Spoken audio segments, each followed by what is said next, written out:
right now we're on assignment. So we have a special episode we want you to hear. What would that be?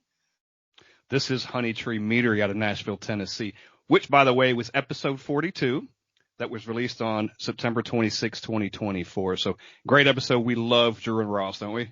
All right. Yes, indeed. So while we're on assignment, you go ahead and you listen to this special episode. Enjoy. Cheers. Cheers. The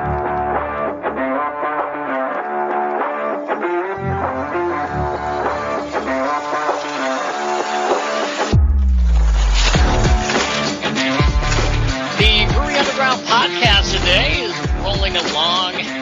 Man, we have got a very, very great episode. A little different because we have the guys on who run the Honeytree Meadery in Nashville, and we're going to be talking to them. But first off, got to bring in the Chancellor of Craft Beer. He is Scott Turon. I'm Steve Sullivan. How are you, man? What's up, man? A little late to the podcast. Apologies, everyone. Having technical difficulties over here, but we are limping along on my phone.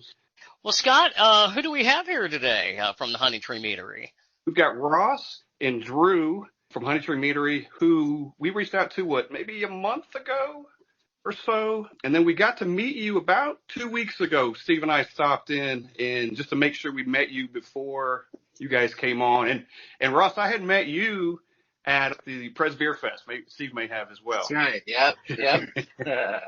That's always a wild time there. It was great, man. I think we left your table and walked over and talked to the Foamy Heads, and they were asking us about some of the best stuff we had in there. And the first thing I said was Honeytree Meadery right here.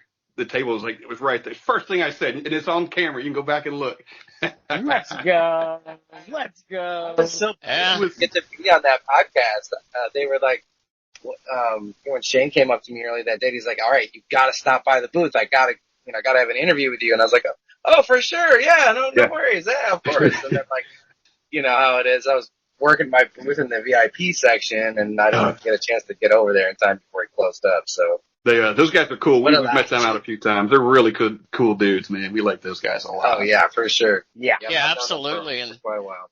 I was saying before we went on that that was my first time that I had you guys been able to taste the great stuff at Honeytree Meadery at the Pres Fest, and then about a month or so ago when I went into your location with Scott, and we had it too. But you guys have a very unique story, I think, as to how you began this thing. And Ross, I want to begin with you because you're the guy that you're the owner, and I know Dru, you're involved in that too. But can you really describe what Honeytree Meadery is for people who they've never been? Maybe they live in Nashville, they've never been, or people that are coming to Nashville and they want to try something different, and you're gonna say, what is the Honeytree Meadery? Definitely the perfect place to try something different and fun and unique for sure. So Mead is the oldest fermented beverage known to man. The same way sake is made from rice and beer is made from grains, tequila is made from agave, mead is made from honey, right? So it's 3 ingredients at its core, like a standard traditional mead is 3 ingredients, water and honey mixed together, yeast is added to that to ferment the sugars. So it's all of our meads are around 12% alcohol by volume, but you can really do anything with it. So we have some meads that are 20% ABV. We have some meads that are 6% ABV, and they're chilled and carbonated, so they're more like a spritzer seltzer vibe. We also have full service bar too, so we're making cocktails with mead subbed out for one of the ingredients. So that's something really unique that we do here as well. Honeytree's kind of like it's sort of like a beehive got taken over by Vikings in a way. It's super cool. It's not like super in your face Viking stuff, but it's like it's very fun. It's very unique. You could spend like 3 days here and probably not see everything that we have here, no doubt. There's like 10,000 board games. We won Nashville's best patio Nashville scene 2 years in a row. So we've got a really cool stage out back and a pergola and a greenhouse area. Obviously we've got the Burger Boys out front, and that's kind of brought a whole cool new element in for us here too. So yeah, it's a very fun, unique experience. It really connects you to nature. We're basically taking honey right out of a beehive and putting it in our tanks and fermenting it. So it's definitely like at our core, the core mission is save bees with booze, basically. So Ross, I'm going to ask you a couple of obvious questions that I know you've been asked before, so forgive me. But Yeah, if we don't ask them, people are going to go, how come you didn't ask that? Yeah, So we're going to educate some people too along the way. We're going to educate some people. So you're a long-time beekeeper, which obviously coincides with a lot of the offerings at the meadery. So it's almost like perfect for you, right? Absolutely. Oh yeah, 100%. We got our start really like backyard beekeeping and like kitchen beer brewing. So yeah, and it was kind of like it all just kind of happened on its own. It's like it made itself really. So obviously Drew and I were roommates back then, still at that point, and so yeah, when still working at the pharmacy back then too. So it just kind of became one of those things. We just did it over and over and over again until we finally started getting good at it. I eventually got a job hired on as a beekeeper for a local brewery here in town, Little Harpeth Brewing. And they had like a little pilot brewing system there for any of their employees could make beer on this little pilot system. So, I eventually worked my way up into where I could start brewing on the little pilot system. And they finally were like, oh, well, we're dissolving the beekeeping program, but, we definitely want to hire you as a brewer. So that's kind of how I got my foot in the door, like working as like in like a large scale alcohol manufacturing facility. So I did that for quite a few years. And, during that time was when I started making mead. Full disclosure, I got super into Norse mythology at one point, and I was like half the stories in there are centered around mead. And I was like, oh, mead. I'd had mead before, but I didn't really think about, like, damn, I'm getting like 60 gallons of honey a year out of my harvest from my hives. I was like, I have so much honey. I was like, I'm going to try making mead. And yeah, so my first few batches in my basement did not come out well at all. So they ended up going down the drain. What goes wrong with it early on with mead, and maybe it's some of the same things that goes wrong with like beer when you're making it? The one of the biggest problems, is not having cleaned and sanitized equipment. And B, if your yeast gets stressed out, it's going to make your stuff taste weird.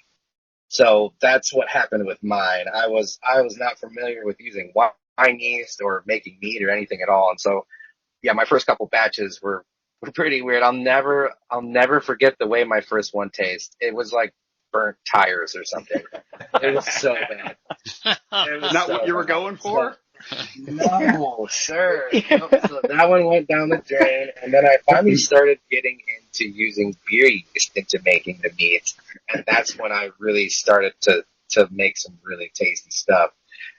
Zimmergy magazine, I'll never forget this. Zimmergy magazine had this big like experiment that they did, and they had 20 different honeys that they made 1 gallon batches of mead with, and they used the same yeast for every single one. And then they had 20 different 1 gallon batches that they made with the same honey and 20 different kinds of beer yeast. And they had this huge like judging panel, and the judges ranked all the meads on there, and they gave like their tasting notes and what they liked about it and what they didn't like about it. So the yeast that scored the highest from all of the judges were the yeast that I went out and bought and started using to make the meads with. And that's when I really started to hit the stride and was like making stuff that was real yummy. And, yeah. And then, it was probably like 2016, 2017. We came up with the idea for Honeytree, and just kind of never really looked back from there. So, here's another obvious question. How many times have you been stung over the years? Oh my gosh, that's so funny. I get asked that question pretty often. Yeah. I mean, like thousands, man. Countless. Right. Thousands of times. So many times. Like, I couldn't go the podcast without asking that question, even though I'm sure you probably get asked it at least, how many times a week, but I'm like, that's the obvious question. Got to ask that one, right? Oh yeah, for sure. Yeah. It's a lot easier to work the hives without gloves on. So, I would start the day without gloves, and after like 10 stings, I'd finally have to put gloves on because I could like hardly move my fingers anymore, But I They all mean, swollen up on you you. get stung like, Oh, yeah. you be like driving home and you don't realize there's a bee in your car and you get stung. I've been stung on my face like more times than I can count. So you both, so yeah, and so To you both answer are your involved. next question, it always hurts. It never like, Yeah. you're used to it, right? No, No. it always hurts. Every time. You So just Every play in time. pain, huh? You just yeah. Yeah, Right. you play through the pain. Yeah. Yeah. If you put honey on your stings, it helps. That helps the swelling go down, and it really is like a natural cure for it. A little bit of irony, don't you think? Now you Hey, both are involved with the colonies, the beehives that are located in East Nashville, and you have two locations where you harvest all the honey. Can you both talk about what you do, what your involvement is with each of that? So we've been lucky enough to where we pretty much have a full-time beekeeper on staff now. And he helps manage the hives for us just because we're so busy that we just can't get out there as much as we'd like to. But our best yard is in Ashland City.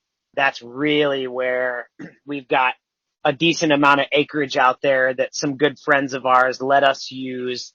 And yeah, I mean, the honey out there is amazing and it's in the middle of nowhere. You know, you've really got to fight the ticks to be out there. But I mean, it's just amazing. Every time we've ever gone out there, we come back and it's not if you have ticks on you, it's how many you have on you, you know? So you layer up as much as possible, you know? Being that like you've got multiple locations, can the honey, and I guess it is, maybe it's an obvious question, be different because you got different bees and you've got different flowers in those areas too? Okay. Absolutely. So your location and your time of year that you harvest make up, you know, a huge amount of what that honey is going to taste like. But even if you harvest the same time of year from the same location, that honey is going to taste different every time. There was a few years ago, our Ashland City yard, I don't know who it was, but somebody in the area had a massive amount of honeysuckle. And all of our honey tasted like honeysuckle, and it was so good. Oh, And wow. we were so excited for the next year. We go back and harvest the exact same day the next year. Didn't taste like honeysuckle at all, you know? So whoever had this giant honeysuckle bush, they pulled it out, you know? So I'd say that it's hyper seasonal and hyper local. So, Drew, talk about your background a little bit. We heard from Ross there and what he's done and along the way. Tell us, and you guys are longtime friends, tell us what got you into the meadery. Yeah, so, you know, we were, like he was saying, we were roommates for years. He and I were bartending together at pharmacy. And it was one of those things where, you know, as he became more and more involved at Little Harpeth, the more and more we started talking of, hey, you know, this could really be a thing, you know? And at the time, the owner of Little Harpeth was a certified BJCP Mead judge. So Say that while 5 we're, times fast. I know, right? So while we are secretly making these mead recipes, we were lucky enough to have, you know, his boss, the owner of Little Harpeth, both excited about the project and judging the meads that we were making. So it was really cool for us in that process to where it's not like we were just kind of, you know, shooting for the stars. We were able to really spend a couple of years dialing in recipes and all that kind of stuff because we had a legit judge checking all of our stuff, you know, and still to this day, we're pretty sure through our research that we're the first meadery in the country and potentially the world to commercially make all of our mead with beer yeast instead of wine yeast. Wow. So Okay. fundamentally, we're changing the game, you know? And it was one of those things for us where Ross was saying that, you know, we would like brew in our kitchens and that's really what we did, where we would throw these parties and, you know, we'd be brewing in the kitchen. And finally it got to the point where, you know, we were like, all right, we need to take this to the next level and start being a little more serious about this because we're throwing these parties and everybody's having a good time. There was one time one of our buddies threw an onion in the wort, you know, while we're making this beer and he's like, oh, it'll be great. You know, it's like, oh my gosh, we're going to have to drink this beer that's got onion in it, you know? So it was really cool for us to kind of come into it. And, we were keeping bees in our backyard. So our backyard was not a backyard at all. It was a driveway. So we had 2 hives in our driveway of the house where we were renting. And, it was just one of those things where we'd harvest the honey and we'd experiment with mead. So we had this really cool opportunity to where, we didn't have the expenses of buying random honey. We were able to harvest our own, use our own, and really take our time making sure that we were making a new product, because a lot of the meads that we were trying, we didn't really like, they were too Yeah. sweet. They were syrupy in texture. So we wanted to try and rewrite what mead was capable of, because as we got more and more into the beekeeping community, the more we saw that it's really hard to be a beekeeper for a living. So we wanted to try and make a new spin on mead so that we were able to come up with a better way to fund beekeepers and to buy more honey from them and turn it into a premium product so that we could buy their honey at a premium. So, it was this really cool organic, starting from the ground up mentality. How big is the meadery business, do you think, across the United States right now? Pretty small. Yeah. Pretty small, no doubt. Why don't they pop up like breweries do? They're just harder to do and harder to maintain? Yep. It is more expensive to buy honey and whatnot than it is to buy grain and whatever, to have it mill it yourself and everything. But it's also like half of what we do is educating people on what mead is. It's not as popular as beer.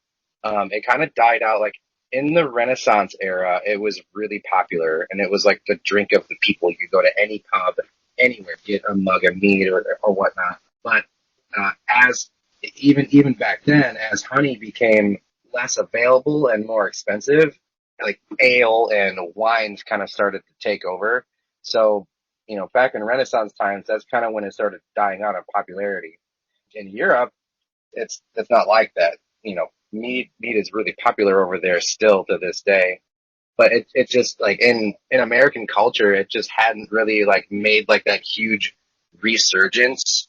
And it was probably, I don't know, before COVID, they were estimating that there was like 1 to 2 new meaderies opening a day. And then COVID just kind of killed everything at that point. Even some of like our favorite meaderies are like downsizing a little bit, and like they're kind of having to pivot and do new, different creative things to try to like, keep mead in the forefront. Before we go much further, and again, because I was late to the podcast, I don't know if you can see this, I've got a bottle of your Honeytree bouquet. Is that bouquet toss? Yeah. Oh my God. It is so good. Dude.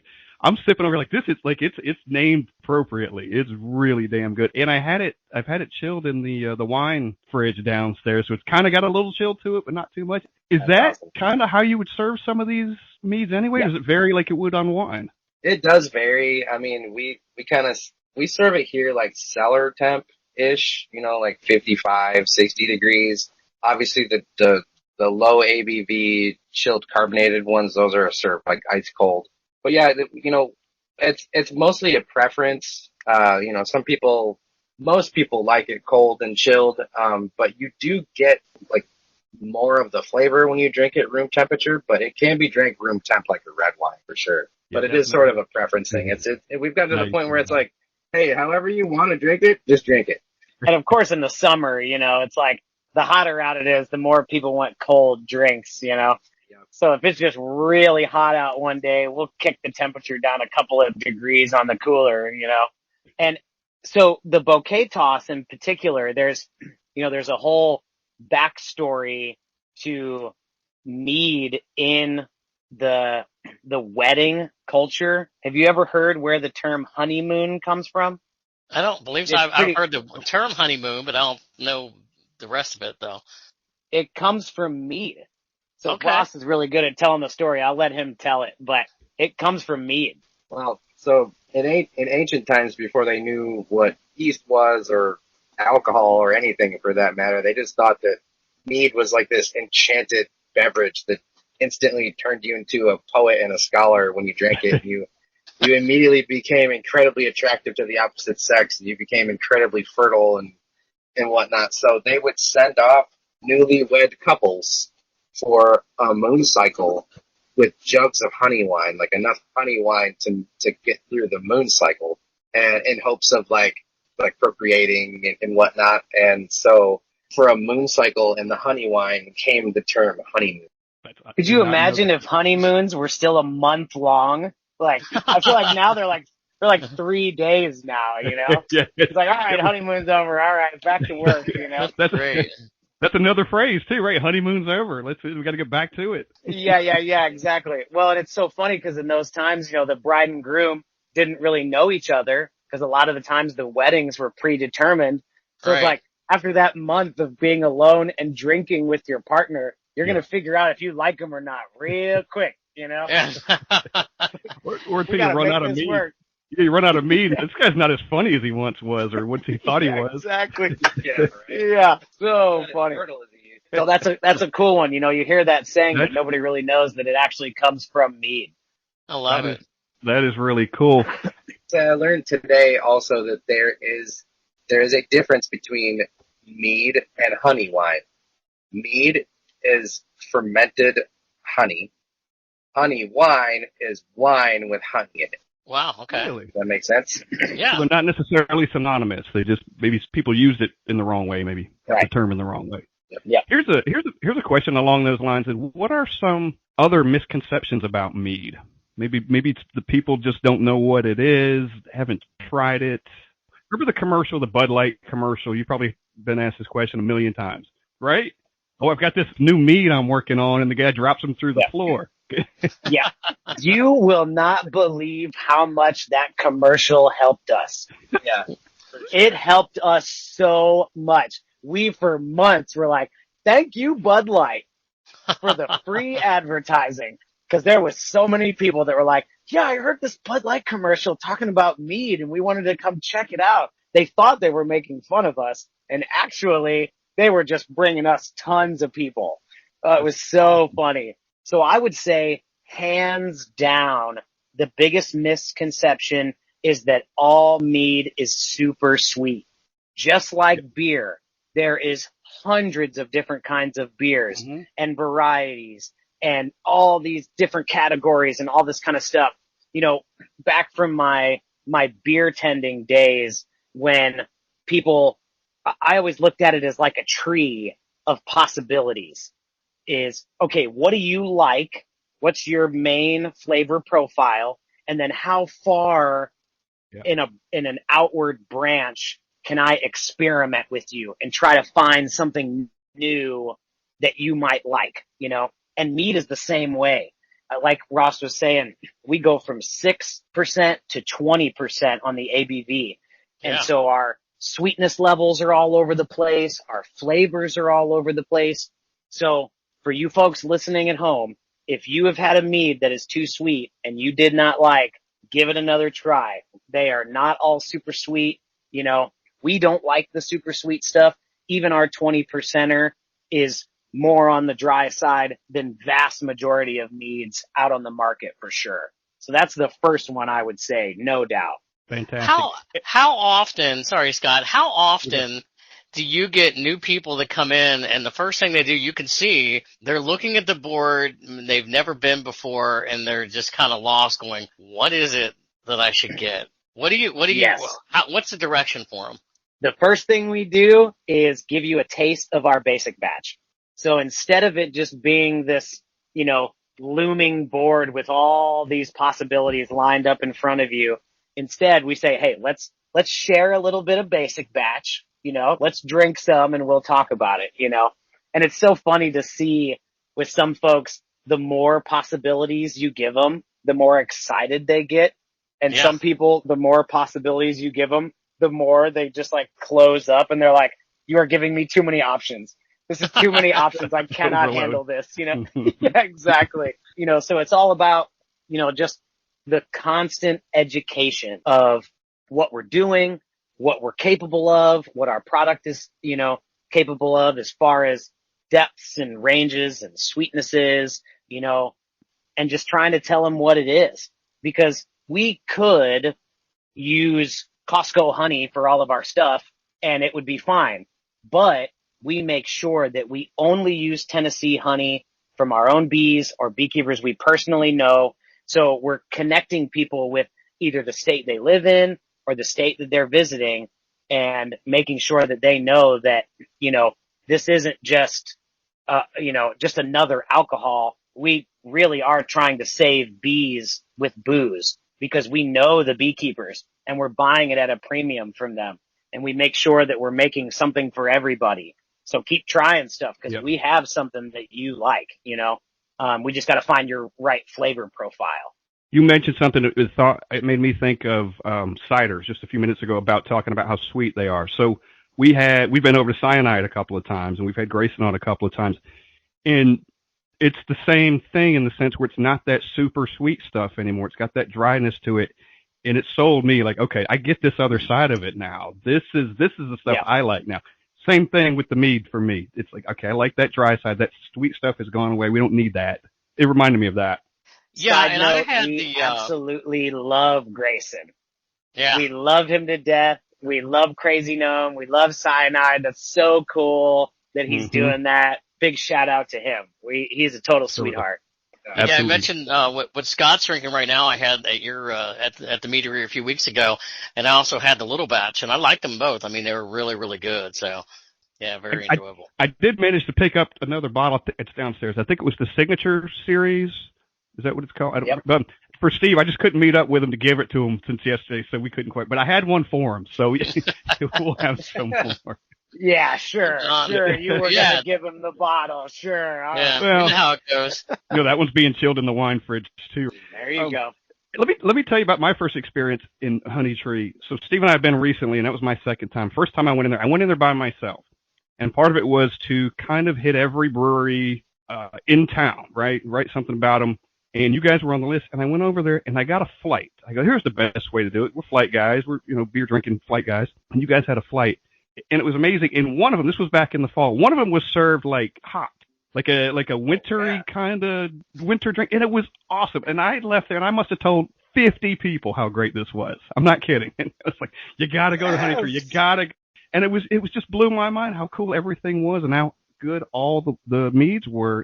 And we'll talk more about what you guys do there, but my experience was I couldn't tell enough people, because I had been by myself and nobody had been yet. And I'm like, you gotta go. And I've continued to talk about it since then. So just shout out to you guys. Wow. We love that. Thank you. Yeah, that hot one is our mold mead. So it's the bouquet toss that you're drinking right now as the base. And we heat it up with mulling spices. So cinnamon, nutmeg, cardamom, allspice, clove. Yes. And it gets everybody through the winter for sure, I think we're going to rename it the hot one. Yeah. Nobody can remember. It's like, he's coming like, I like the hot one. Okay, yes, we got you. Right. I just remember it being hot, right? It was the best. And the flavor was so damn good too. It just reminded me, I'm from upstate New York, and we used to have these winter drinks. We just serve them hot. And you put like cinnamon candies in them and like a cinnamon stick or something, and everybody calls it something different. And it reminded me of that. We called it wassail back then. But okay. Oh yeah.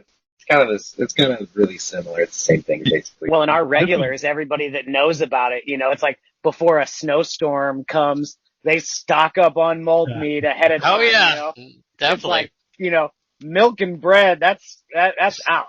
We need 4 bottles of mold mead in the house ready to go, Keeps you warm from the inside. Yep, exactly. One thing that stands out with the both of you guys is the passion that you have in talking about the mead. And I'm curious, in Ross, you worked at Little Harpeth. What does this bring a new level of excitement for you doing this compared to where you work? Not to say you didn't like that area or like that profession, but is this a more challenging venture for you than where you were before? And certainly, Dru, you can follow up with that as well after him. Oh, no doubt, man. Because we're totally uncharted territory, and it's like every time I have to integrate a new piece into the system, or I have to make a new recipe or something, it's like weeks and weeks and like months of like researching and trial and error and bench trials, and it's a lot. It's definitely a lot. Like, it's always evolving too. We're always trying to improve the quality of the product and still keep the integrity of it. So, like, there's a really fine balance there as well. We don't use sulfites, so I have to come up with other stuff to use too. And there's basically no options out there. So I'm like having to go back to the drawing board. I work really closely with several different laboratories. And so it's a constantly evolving thing. It like takes a mind of its own sometimes too. So it's incredibly challenging. And there's still gaps in my knowledge base, that I don't always necessarily see. So I'm having to reach out and then figure out like, okay, what am I doing wrong? It's very humbling sometimes too, where it's like every day I'm like, okay, I messed this up. Oops. So Yeah.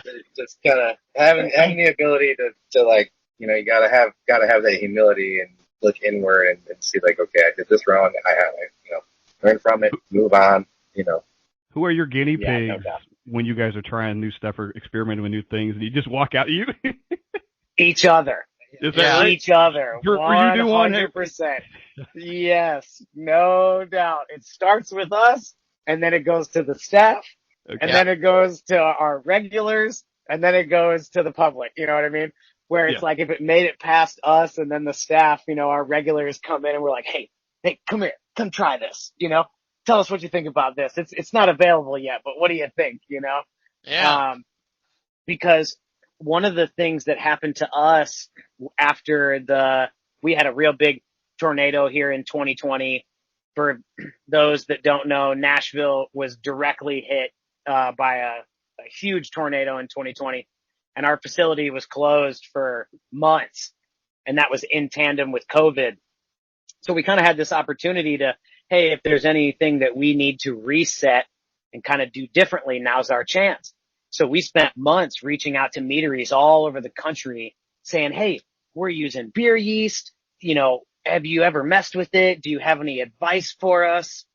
So-and-so. And every single meadery was like, you are on your own. We have never heard of anybody using beer yeast. Let us know how it goes. But good luck, cause we don't know what to tell you.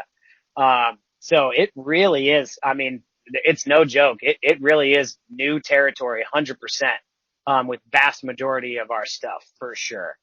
Was your building and part of that tornado when it hit? Did you suffer any damage in that? And We sure did. We Oh, sure wow. did. Basement, across the street from us, the famous venue, Basement East, was completely destroyed.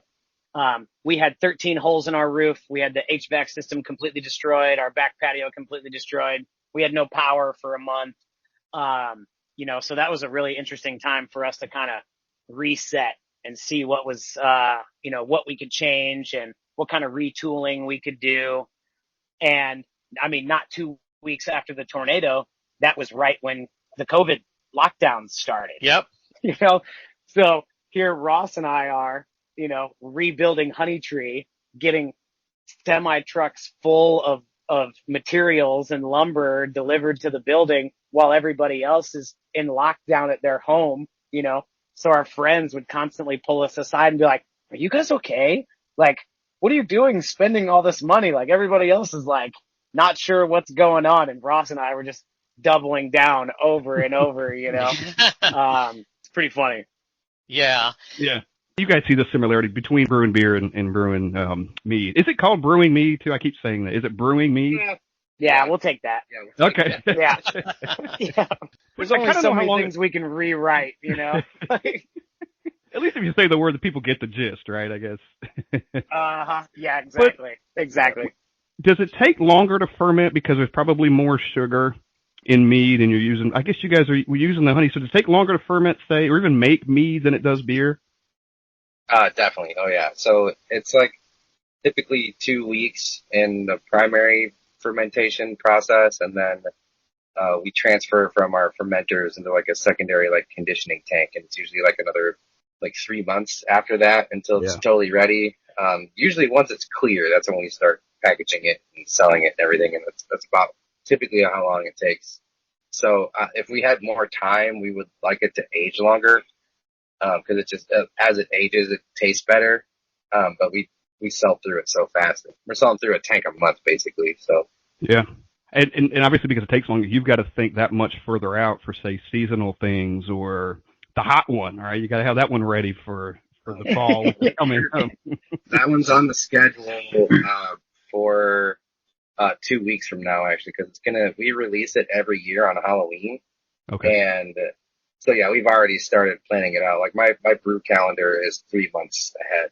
So, yeah, and we've got our bottle membership club. That one's really tricky, because we have a new mead that goes out to the bottle membership clubs, the bottle membership members every 3 months. And that's like basically how long it takes to make a batch. So we're basically, as we're bottling the batch to send out for the next quarter, we're starting the next batch for the next.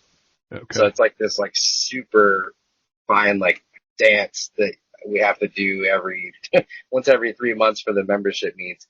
It's super cool because the membership meets are only exclusive to membership. So like most of the staff doesn't even get to try the membership meets. They get packaged and shipped out, and it's just exclusive for the members.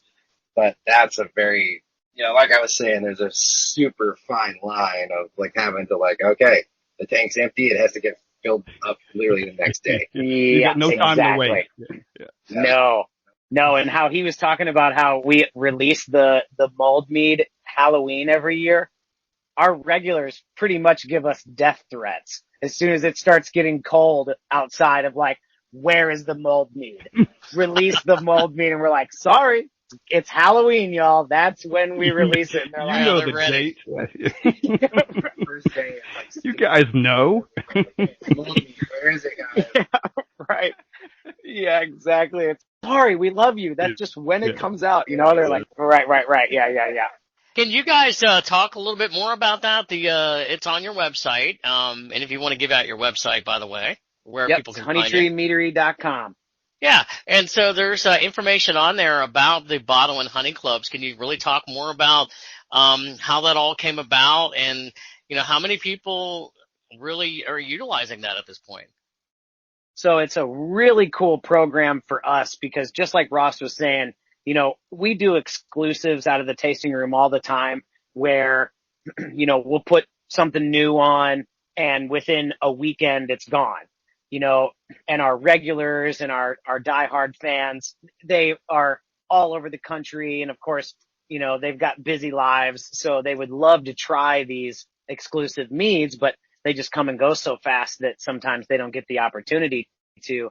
So this was a way for us to kind of give back to our diehard fans of where this is, any mead that you ever get from our bottle club, which releases once a quarter, and we have different packages. So you can get 2 bottles a quarter, 6 bottles a quarter, or 12 bottles a quarter.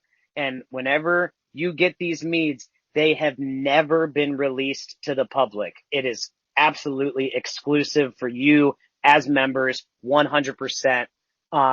And it's so funny because vast majority of the time, I don't want to say vast majority of the time, but there's been quite a few of them where it's like, this is the best mead we've ever made. And we're not going to release it in the tasting room. It is only for the members. We did, our 20% mead is called Beast, and we did a flavored Beast. It was it strawberry or raspberry? It was like a strawberry tea infused Beast mead. Yeah, so it was a strawberry Beast, and I mean, it was hands down one of the best meads we've ever made. So it was like, we almost wanted to like message each member individually and be like, this is the best mead we've ever made. Like, don't be mad at us in 2 years if we release this to the public because it is fire, That good, yeah.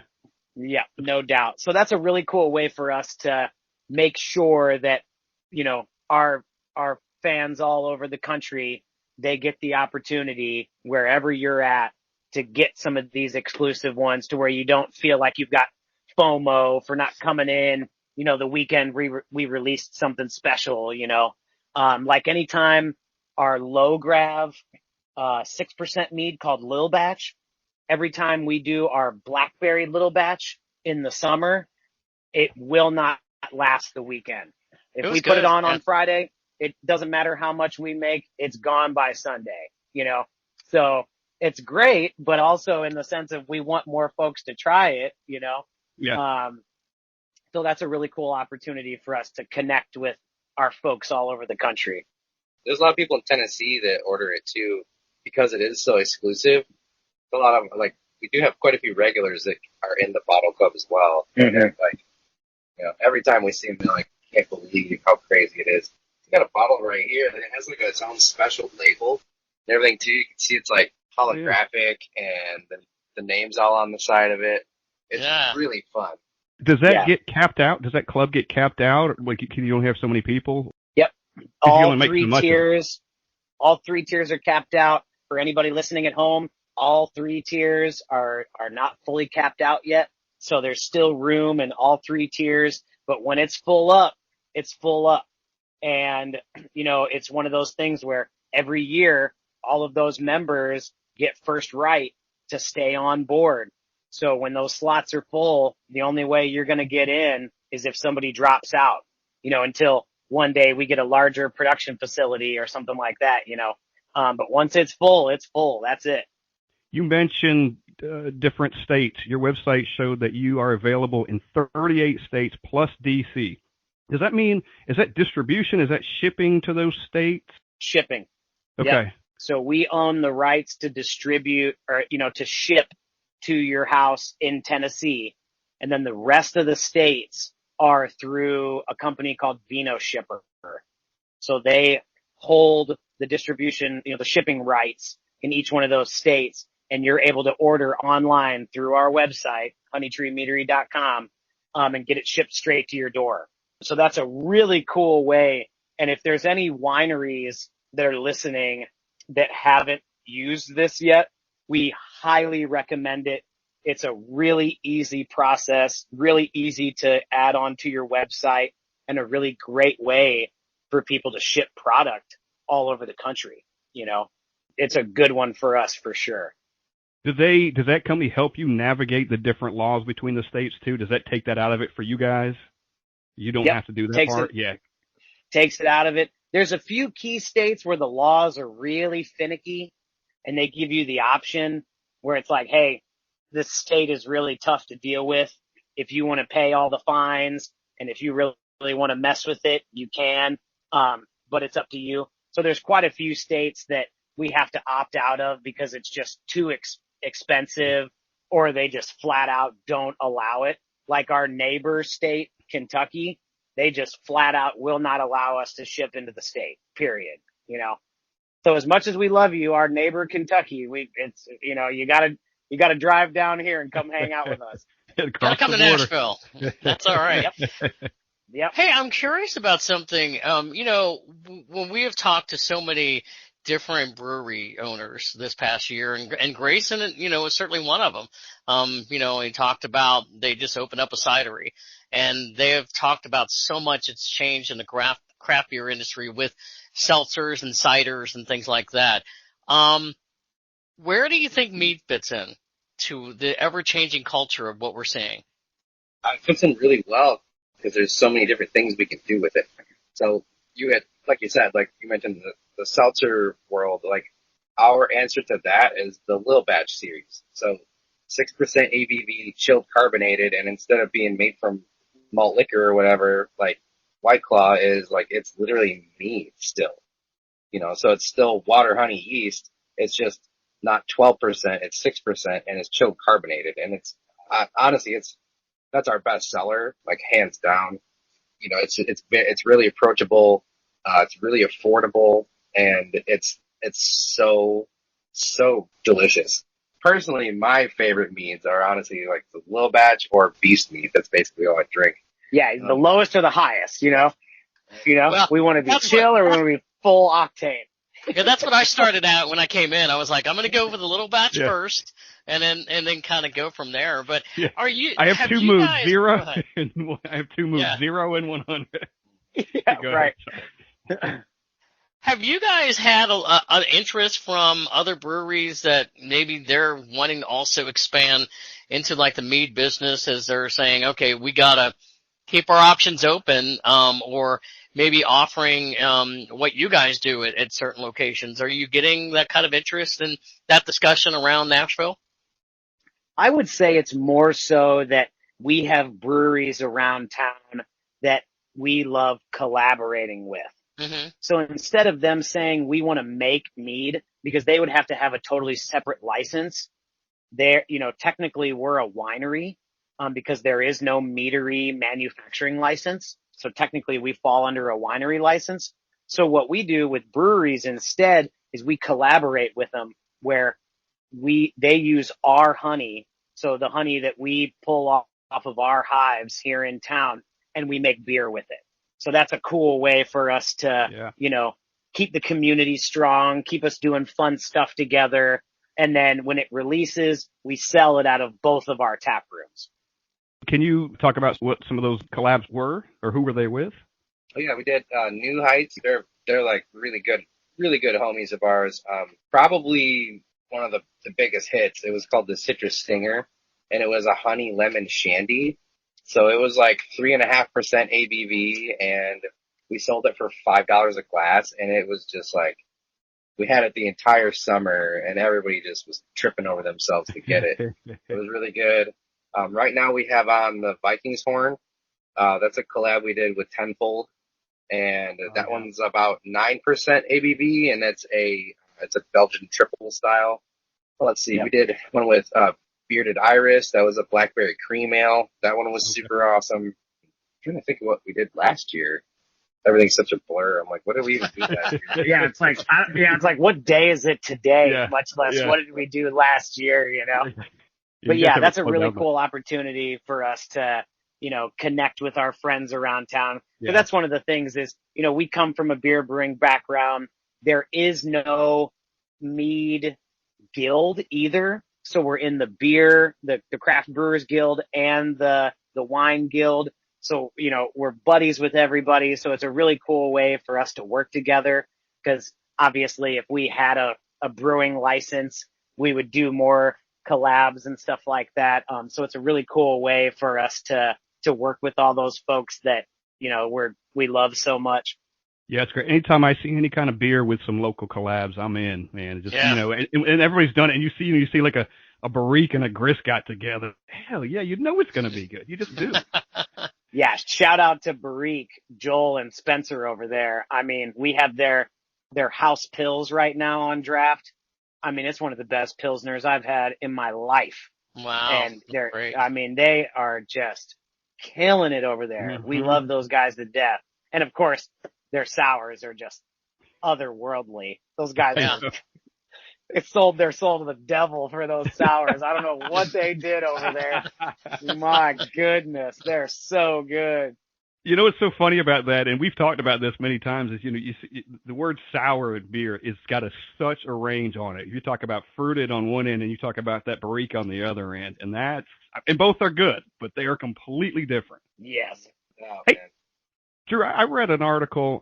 Was it the Variety or something, or it was a local interview or something you had done.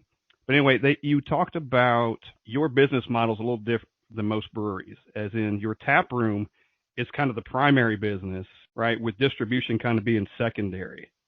And I've been in there and I see that because that place is awesome. We've talked about it and how cool it is. And we'll talk some more about the stuff you've got on the menu, but talk about that a little bit. What was that mindset, or was that an easy decision to do? Say, hey, we're going to build this tap room out. We're going to let people come here. That's going to be the business. Well, it was something for us to where, we had so much experience in the hospitality industry.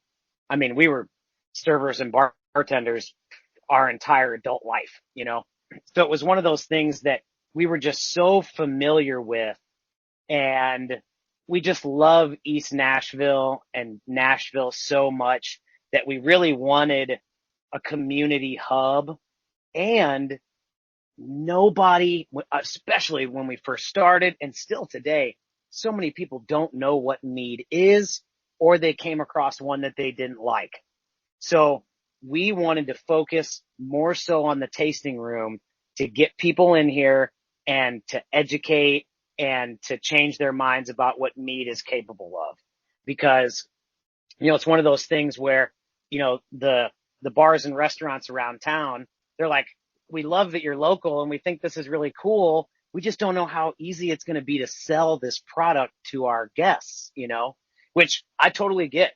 When I was working over at pharmacy, it was very cutthroat on what made it onto the draft list. If it wasn't going to move and everybody wasn't into it, you were never going to make the draft list over there, So in that experience of seeing how difficult that was, we really thought that, if we build a community and we focus more on the tasting room and the vibe here and getting people in here, because obviously if somebody comes in and they've never had mead before, and right now we have like 13 different meads on tap, it's way easier for us to educate and to find something that you like versus it being somewhere at a bar or a restaurant where they're like, I've never had mead before, or I came across one I didn't like. I'm just going to get a beer I usually get. So that was one of the main driving factors for that for us. And I will say, if I could go back, I would do it again for sure, because it has definitely worked out for us, teaching the public about what we're doing here. The next big project is going to be sort of adding in a larger distribution model. We're looking into contract brewing right now, obviously, because I can't make super large scale things here. I can barely keep up with what's going on in the tasting room and membership needs and whatnot. So yeah, we're looking into contract brewing, and we've got some other irons in the fire, trying to increase our storage capacity here, which will give us an opportunity to make little batch on like a more larger scale, so we can at least try to get it out into the market more, because that's, like we were saying earlier, that's the most approachable one. It's the most affordable. It's basically the same price as any other 6% beer that you're going to be able to find out there. So yeah, we're really, really, really, really hopeful that we're going to be able to launch that as soon as possible, because that's going to be really fun, and being able to see it out in restaurants and whatnot, especially like on tap. And it's just something that's like, it's so cool and unique and fun. And it's like, it's mead that basically is like a honey wine seltzer spritzer vibe. Yeah, and people, like you said, when it's hot like this, people want stuff that's refreshing. Oh, let me get that. Let me try that. And then even try something new. Yeah. Let's talk more about your tap room, because your menu in there is phenomenal. So you mentioned that mead is versatile. You guys not just serve mead and sell mead by the drink in there. You make cocktails with it. Not to mention you've got, I don't know how many local beers in there. I looked at your menu. I think 99% of it is from Nashville. I mean, it's right here. Oh yeah. Spirits, I think wine. You got everybody covered when they come in there. Yep. Something for everybody for sure. We're lucky enough to have an amazing bar director that is really good at taking a classic cocktail and slightly modifying it with mead or with honey simple syrup, which for any bartenders at home listening right now, instead of making regular simple syrup, take 50-50 honey and basic batch and make your simple syrup out of that, and it will elevate your cocktails to the next level. I gotta write that down. So, I'm ready yes, I love old fashioned, so I'm thinking of an old fashioned right now.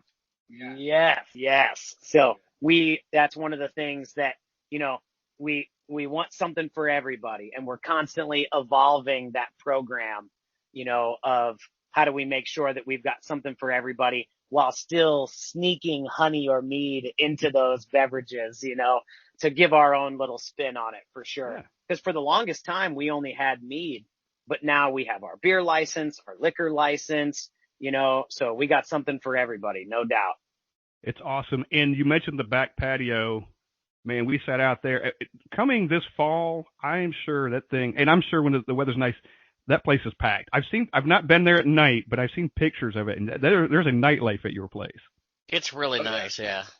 The live music, we really love. Every Sunday, we do trivia. It's Tuesday night here right now, so we do open mic night So every single Tuesday night we do open mic night where local artists come and play some of their new songs and that kind of stuff, which is really cool. Here every other Friday, so we have fire performing back out on the back patio every other week. Yeah. We do market takeovers.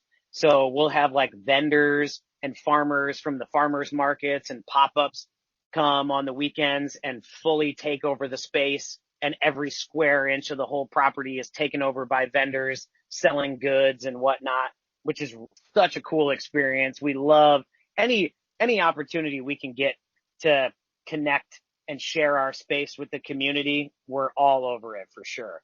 And we briefly mentioned earlier, we have a permanent food truck parked out front called Bad Luck Burger Club. And if you haven't ever heard of them, I mean, it is next level smash burgers. We have to limit ourselves to like 3 a week, you know, like can't have more than 3 burgers a week, you know, we got to limit ourselves, got to stay strong. Absolutely. Oh, that's awesome. The word apiary. Until I started doing research for you guys, I never heard of an apiary, and put a meaning to the word apiary. It's just a place where bees are kept. So like an aviary is like got something to do with birds. Yeah. Apiary is bees. Yep. So it's like, it's literally just a yard with bees in it. Yep. So it's simple as that. We used to have our hives in East Nashville. Now we've moved them outside of town a little bit. And we primarily source our bees now are in Ashland City and Whites Creek. Okay. So a little bit outside of town, nothing too crazy, like 30 minutes outside of town, but it makes a big difference because it got to the point where when we had a pretty good sized yard in East Nashville, it got to the point where when we would go there to check on the bees, the neighbors would come up to us and say, "Are we doing something wrong? The bees are chasing us around our yard now." It's like, that is not your fault. That is our fault. We have too many bees in your backyard. We need to get them out of here. You know? Okay. That's funny. So I guess This one guy, go ahead. No, please. he literally said, literally, if I'm sitting on my tractor, they chase me around the yard the whole time I'm mowing the yard. Wow. Oh man, we got to get these bees out of here with a quickness. So they do naturally grow, and the collies are naturally grow on their own, and then they have to be separated. So it was kind of one of my questions. So what do you do? Do you have to go in there and find the queen and pull them, take them somewhere else? Or?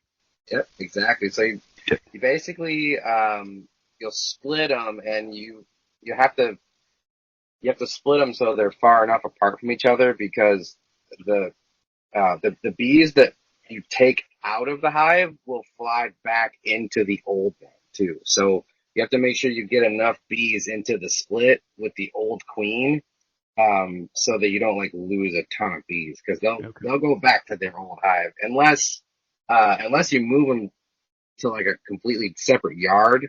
They'll go back to the old hive. Okay. Well, and that brings up a very interesting conversation that we have with diehard vegans, that don't want to consume honey because it's an animal byproduct. But if a hive runs out of space, right? So if the worker bees run out of space to put nectar and convert into honey, or if the queen runs out of space to lay eggs, essentially they will swarm and leave. So it is crucial for the beekeeper to come in and monitor the hive, especially during key times of the year where we call it the nectar flow. So in spring and in early fall, we'll have big nectar flows where all of a sudden tons of flowers are blooming at the same time, and those bees are gathering tons of nectar. Well, if that hive that you have set up for them runs out of space, they're out. They'll take as much of that honey as they can, and they'll go look for a new location. So as far as long-term keeping bees in a hive, it's crucial for you to monitor and to pull honey at key times of the year, or you'll lose them. If someone decided they wanted to start a bee colony, is that something a novice could do to start with? I know bee populations are down, right? That's a problem. Yes. So the best way I can say it is we love that people are interested in being a beekeeper. We think that it's crucial that we have more beekeepers and not bee havers, Gotcha. where there is a lot to learn. And a lot of it, you just got to do it by doing it, but we highly recommend linking up with your closest beekeeping association.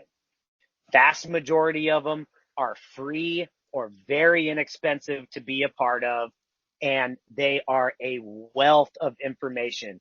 And a lot of these beekeeping associations, they have mentorship programs and they have constant advice.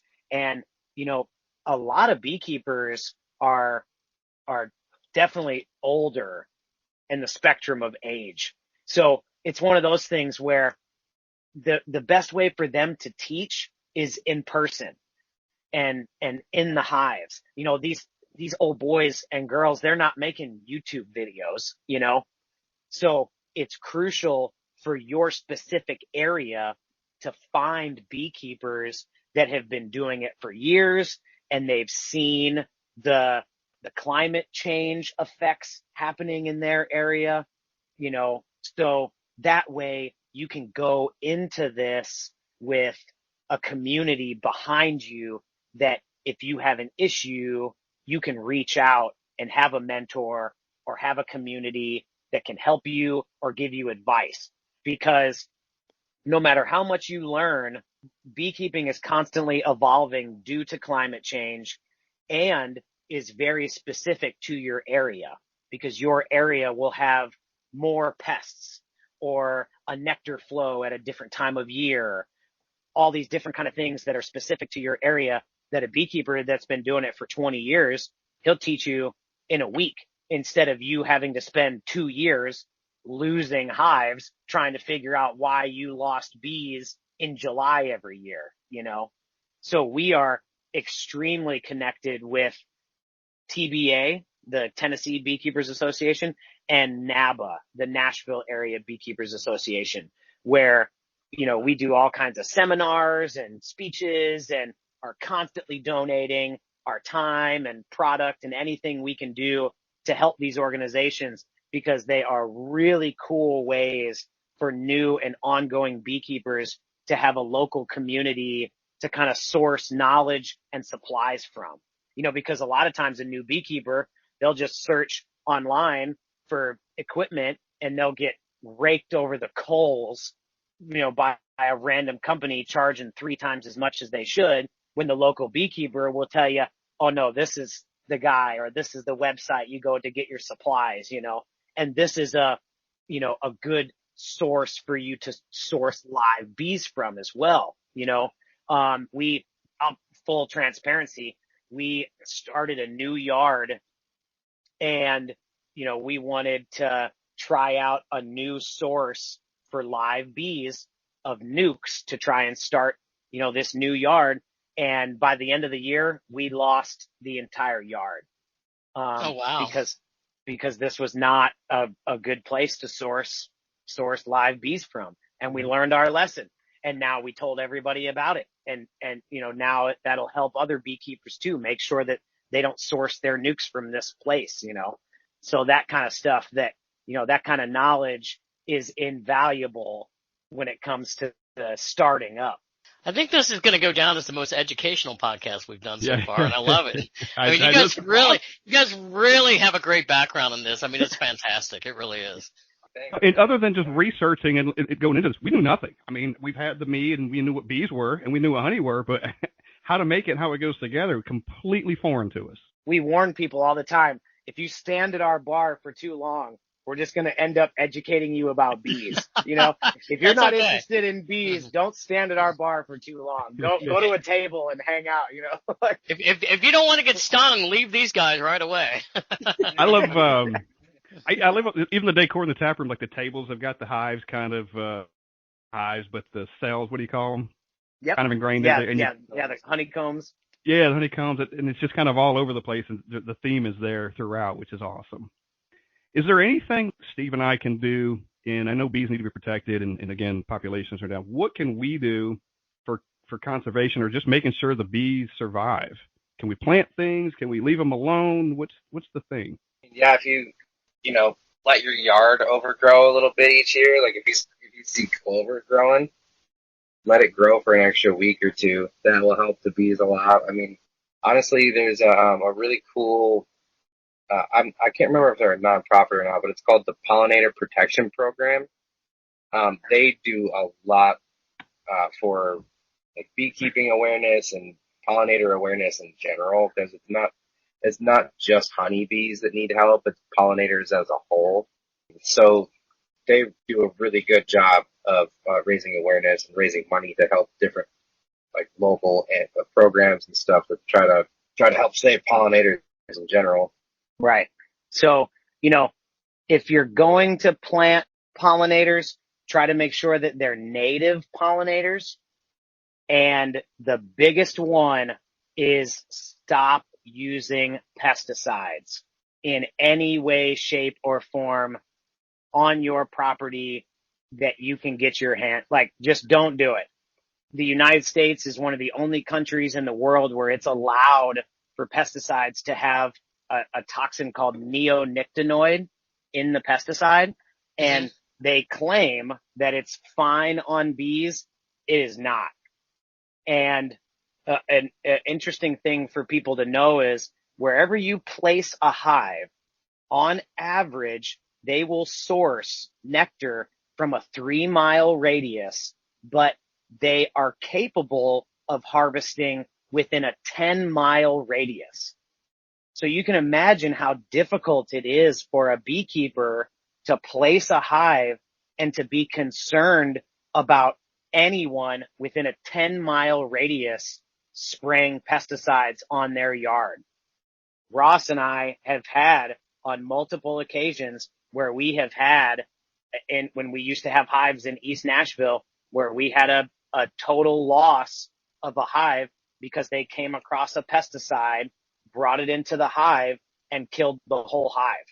And at that point, all of the bees obviously are dead, and any of the byproduct that we would have been able to harvest from that hive is all going to the fire. So the honey, the wax, the boxes, it's all useless. We have to burn it all. So that's one of those things that people don't realize how far bees harvest. And even if one yard within that 10-mile radius covers their yard in pesticides, you could kill, a beehive 7 miles away from your house. That's incredible. That's all right. So pesticides, don't use any. Steve. Yep. Yeah. Geez, Yeah. tell him every time I go over. Get out of here, Steve. Don't blame me.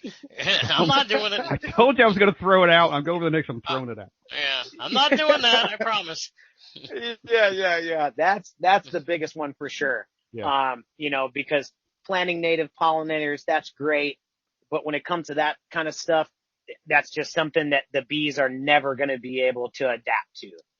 There's nothing we can do as beekeepers to teach them to stay away from a flower that got sprayed by pesticides, because they just don't know, Something that works very well instead of pesticides is vinegar and salt mixture and Dawn dish soap. Mix all three of those together and put them in you can even put it in a spray bottle.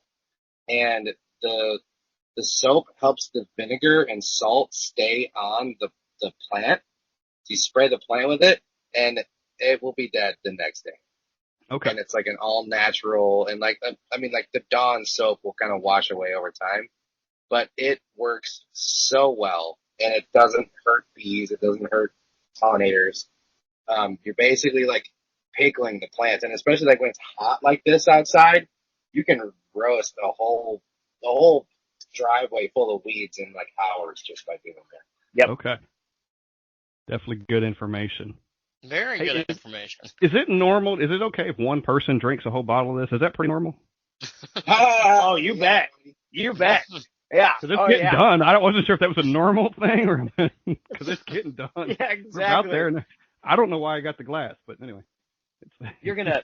That's like the equivalent of like 2.5 beers, maybe. Yeah, and you're gonna clean your house after this, There you go. If you got Yeah. a significant other, they're gonna be stoked. They're gonna be like, "Why are you so happy and cleaning the house in the middle of the night?" It's Like, "Oh, I just drank a streak bottle of mead." All right. One streak going. I'm mixing up a mixture of vinegar and Dawn and salt, and gonna put that out tomorrow. And she was like, "What the hell are you doing?" Yeah, exactly. Yeah, it's gonna get to the point where you're talking to bees in your yard. Oh, hello. What can I do for you?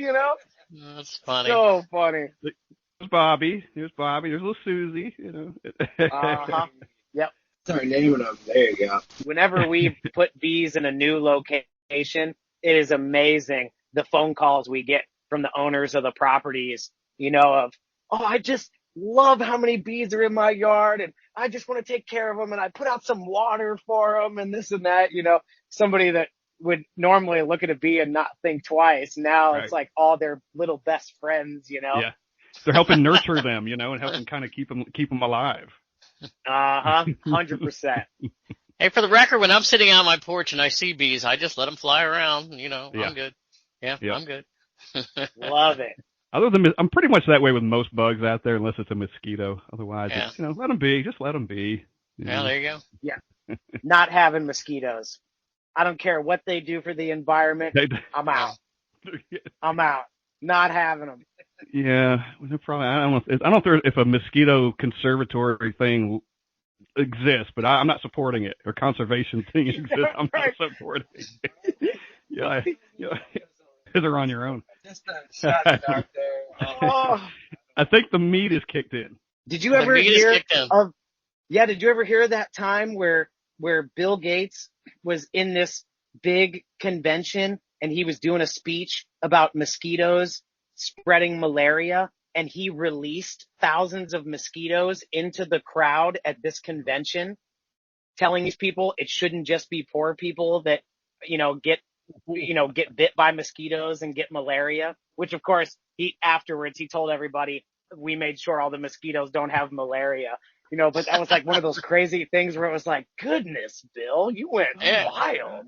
Yeah, really. You made your point there, didn't you? Yeah, right. Yeah, I'm sure everybody went home after that and they're like, "All right, we got to help Bill get rid of mosquitoes for malaria." Yes, whatever he needs. Yeah. Guys, is there anything we didn't cover that you guys would love to talk about your business, or just getting the word out there about you guys? What do you think, Ross? I'm sure as soon as we're done with the podcast, I'll think of like 100 things. Well, that's okay. I can help you along here. Where do people find you? Where do we go online to find you first off for people that are interested? All the socials and all that good stuff. So we're on everything. Every social media platform we're involved in. Instagram, Facebook, TikTok, YouTube, Twitter. We've got our website. We're constantly updating everything. If you want the most up-to-date stuff, the Instagram is definitely the best and easiest way for us to be putting constant new information out. We put all of our personal emails and phone numbers out there, so always feel free to reach out. Our Google listing, Honeytree Meadery, the phone number, if you call that number, it goes straight to our cell phones. So reach out. We're here for you 100%. The website is the best way to get into the Bottle Club memberships and to sign up for our mead making classes and tours and all that kind of stuff that we're doing here. So I would say Instagram and our website are the best for sure. And you can buy mead. Yep. And you can buy mead on your website too. You can order on there too. You bet. You bet. And, all over and the your country. location. Let's talk about where your location is. So we're in East Nashville at 918 Woodland Street. We're open 7 days a week. The food truck, Bad Luck Burger Club, is open 7 days a week as well. So we are a neighborhood staple for sure.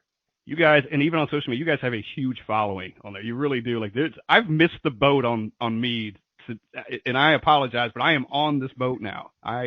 Oh, you're stuck with us now, brother. Oh man, I am a part of this.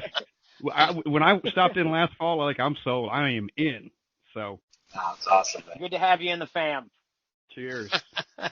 Well, awesome, guys. We appreciate it. You know, since we've been talking about bees so much, I would have to say we wrap it up and say that's the buzz from Ross and Dru from Honeytree Meadery. How's that?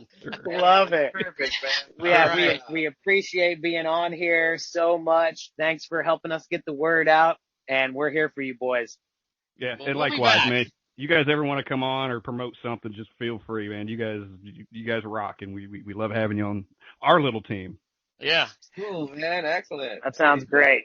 Great. We will be back there soon. We definitely enjoyed the Honeytree Meadery, and we got to get back there soon. So guys, Dru and Ross from Honeytree Meadery, get there, try their stuff. It's fantastic. We appreciate it today. For Scott Turon, I'm Steve Sullivan, and this has been the Brewery Underground Podcast. Cheers. Cheers.